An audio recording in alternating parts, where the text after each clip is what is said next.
Assalamualaikum warahmatullahi ta'ala wabarakatuh. Selamat pagi anak-anak ibu semua. Pada kesempatan kali ini kita bertemu kembali dengan pelajaran agama Islam dan budi pekerti. Ya Allah, ya Rabb, aku tahu Kau yang Maha Tahu apa yang terbaik bagi makhluk dan hamba-Mu, apa yang dibutuhkan makhluk dan hamba-hamba-Mu. Ya Allah, ajari aku memahami takdir-Mu. Hindarkan aku dari rasa putus asa. Jadikan aku, ya Allah, hamba yang selalu bersyukur atas apa yang Kau berikan.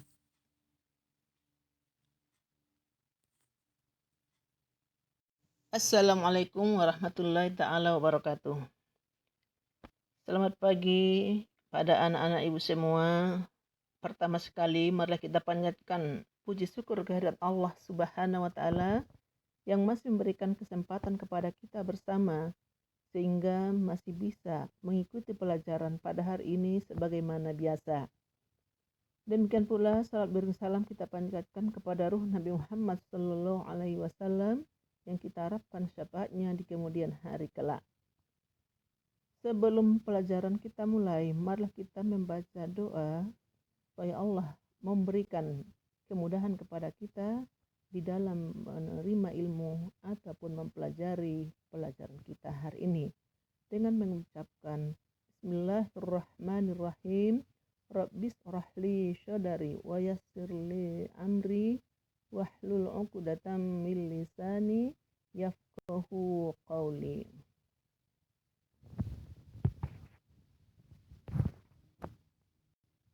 Untuk pertemuan kali ini kita akan mempelajari masalah iman kepada qadar Allah Subhanahu wa Ta'ala. Sebagaimana kita ketahui, beriman kepada qadar Allah Subhanahu wa Ta'ala adalah perkara yang wajib bagi seorang muslim dan muslimat. Seorang yang mengaku beriman kepada Allah harus dan wajib mengimani qadar Allah Subhanahu wa Ta'ala. Jadi supaya kita bisa memahami bagaimana cara mengimani qadar Allah Subhanahu wa Ta'ala, makanya pada pertemuan kali ini kita akan membahas secara mendetail bagaimana beriman kepada qadar Allah Subhanahu wa Ta'ala.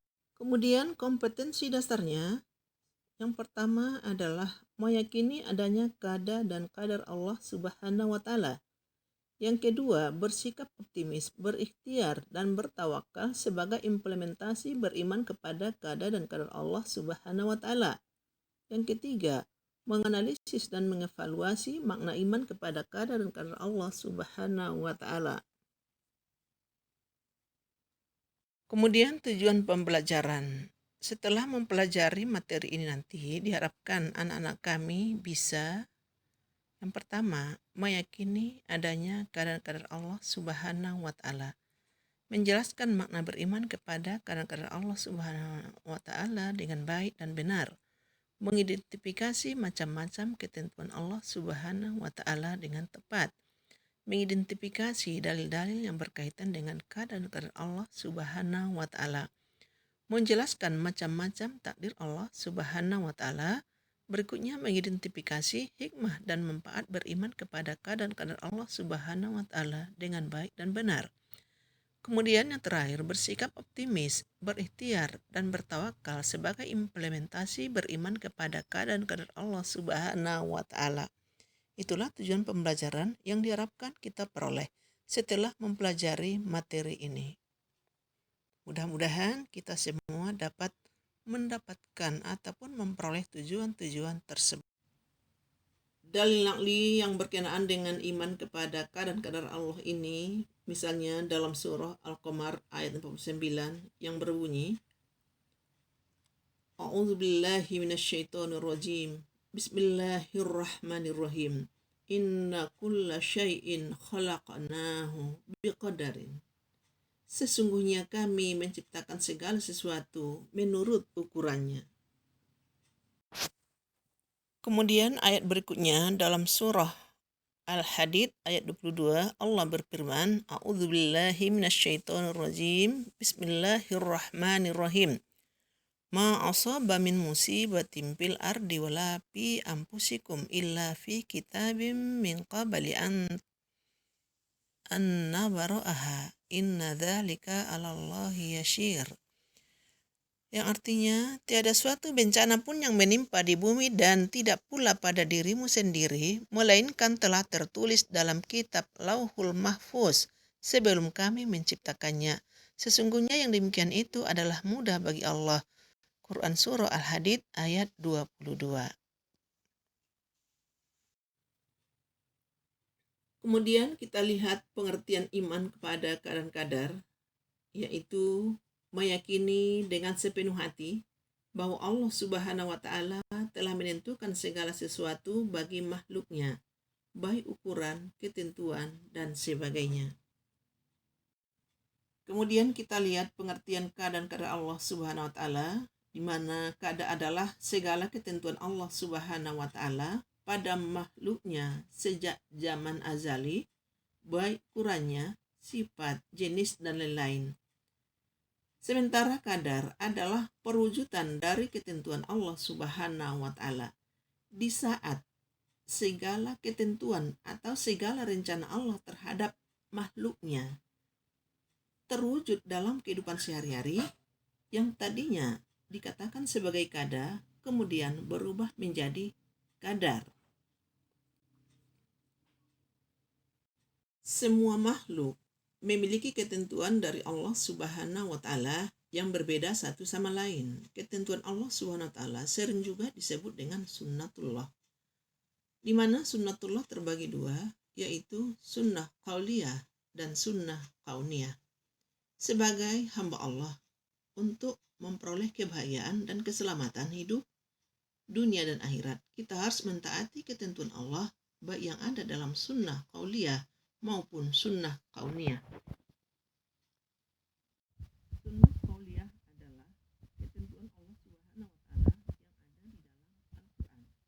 Sebagai seorang hamba Allah, kita wajib mentaati segala ketentuan Allah yang ada dalam Al-Quran untuk selamat dunia dan akhirat.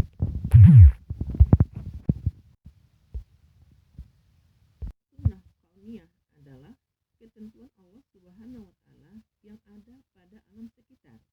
Misalnya, air sifatnya cair, api sifatnya panas, matahari terbit di sebelah timur, bumi selalu mengelilingi matahari, kemudian bentuk dan model setiap makhluk hidup, semuanya adalah sunnah kauniyah. Dan untuk memperoleh kebahagiaan juga, kita sebagai hamba Allah wajib memahami dan mengikuti ketentuan Allah yang ada pada alam sekitar. Sunnah kauniyah adalah ketentuan Allah Subhanahu wa Ta'ala yang ada pada alam sekitar. Misalnya, air sifatnya cair, api sifatnya panas, matahari terbit di sebelah timur, bumi selalu mengelilingi matahari, kemudian bentuk dan model setiap makhluk hidup, semuanya adalah sunnah kauniyah. Dan untuk memperoleh kebahagiaan juga, kita sebagai hamba Allah wajib memahami dan mengikuti ketentuan Allah yang ada pada alam sekitar. Berikutnya adalah macam-macam takdir, di mana takdir tersebut ada dua macam. Ada takdir mu'allaq, yaitu takdir yang erat kaitannya dengan ikhtiar manusia. Misalnya, si Ali bercita-cita menjadi seorang insinyur pertanian. Untuk mencapai cita-cita tersebut, dia harus belajar dengan tekun. Yang kedua adalah takdir mubram, di mana takdir yang terjadi pada diri manusia dan tidak dapat diusahakan atau tidak dapat ditawar-tawar oleh manusia. Misalnya, jenis kelamin, warna kulit, kematian, dan sebagainya. Berikutnya adalah hikmah beriman kepada qadar dan qadar Allah Subhanahu wa Ta'ala. Jadi dengan beriman kepada qadar dan qadar Allah Subhanahu wa Ta'ala, ada beberapa hikmah yang akan kita peroleh. Misalnya, yang pertama, semakin sadar bahwa segala sesuatu yang terjadi di alam semesta adalah semata-mata ketentuan ataupun sunnatullah. Berikutnya, semakin termotivasi untuk berusaha dan giat mengejar cita-cita. Kemudian semakin optimis dalam kehidupan. Berikutnya, menimbulkan kekuatan jiwa dalam menghadapi segala tantangan dalam setiap usaha. Berikutnya, menyadarkan kita bahwa hidup dibatasi oleh ketentuan Allah Subhanahu wa Ta'ala. Demikianlah beberapa hikmah yang akan kita peroleh dengan memahami dengan sebenar-benarnya masalah iman kepada kadar Allah Subhanahu wa Ta'ala. Berikutnya adalah hikmah beriman kepada kadar dan kadar Allah Subhanahu wa Ta'ala. Jadi dengan beriman kepada kadar dan kadar Allah Subhanahu wa Ta'ala ada beberapa hikmah yang akan kita peroleh. Misalnya, yang pertama, semakin sadar bahwa segala sesuatu yang terjadi di alam semesta adalah semata-mata ketentuan ataupun sunnatullah. Berikutnya, semakin termotivasi untuk berusaha dan giat mengejar cita-cita. Kemudian semakin optimis dalam kehidupan. Berikutnya, menimbulkan kekuatan jiwa dalam menghadapi segala tantangan dalam setiap usaha. Berikutnya, menyadarkan kita bahwa hidup dibatasi oleh ketentuan Allah Subhanahu wa Ta'ala. Demikianlah beberapa hikmah yang akan kita peroleh dengan memahami dengan sebenar-benarnya masalah iman kepada kadar Allah Subhanahu wa Ta'ala. Kemudian kita lihat sikap dan perilaku orang yang beriman kepada kadar Allah Subhanahu wa Ta'ala. Beriman tidak cukup hanya di dalam hati dan tidak pula cukup diucapkan dengan lisan.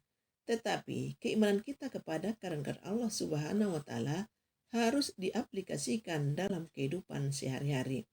Sehingga orang yang beriman kepada kadar Allah Subhanahu wa Ta'ala akan memiliki sikap-sikap sebagai berikut. Yang pertama, semangat bekerja keras. Orang yang beriman kepada kadar tidak cukup menunggu rezeki dari Allah, tetapi akan berusaha semaksimal mungkin untuk mencari rezeki dari Allah Subhanahu wa Ta'ala. Berikutnya akan optimis. Orang yang beriman kepada kadar Allah akan selalu optimis dalam kehidupan sehari-hari. Tidak ada rasa putus asa, tetapi selalu merasa ada harapan dalam kehidupan sehari-hari. Berikutnya adalah sabar. Orang yang beriman kepada kadar Allah Subhanahu wa Ta'ala akan sabar menghadapi segala ketentuan Allah Subhanahu wa Ta'ala. Dia yakin bahwa di balik semuanya pasti ada hikmah atau rahasia yang bagus untuk dirinya. Kemudian sikap berikutnya adalah bersyukur. Rasa syukur akan muncul pada diri orang yang beriman kepada kadar Allah Subhanahu wa Ta'ala karena dia yakin segala sesuatu yang ada pada dirinya semata-mata adalah anugerah Allah Subhanahu wa Ta'ala. Kemudian tidak akan sombong. Kenapa? Karena dia sadar bahwa apapun yang ada pada dirinya tidak lain dan tidak bukan adalah anugerah Allah Subhanahu wa Ta'ala. Berikutnya adalah tawakal. Orang yang beriman kepada kadar Allah Subhanahu wa Ta'ala akan tawakal pada Allah Subhanahu wa Ta'ala, akan berserah diri pada Allah Subhanahu wa Ta'ala atas segala sesuatu yang diberikan Allah Subhanahu wa Ta'ala. Kemudian tidak akan putus asa, karena orang yang beriman kepada kadar akan yakin bahwa di balik sesuatu yang terjadi adalah cobaan Allah, adalah teguran Allah, atau mungkin saja adalah jalan Allah untuk meningkatkan martabat hidupnya, keimanannya, dan sebagainya.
Dari tayangan video tersebut dapat kita pahami beriman pada kadar Allah Subhanahu wa Ta'ala harus dibarengi dengan usaha yang maksimal. Tidak cukup dengan mengharapkan ketentuan Allah Subhanahu wa Ta'ala dengan sendirinya tanpa dibarengi dengan usaha.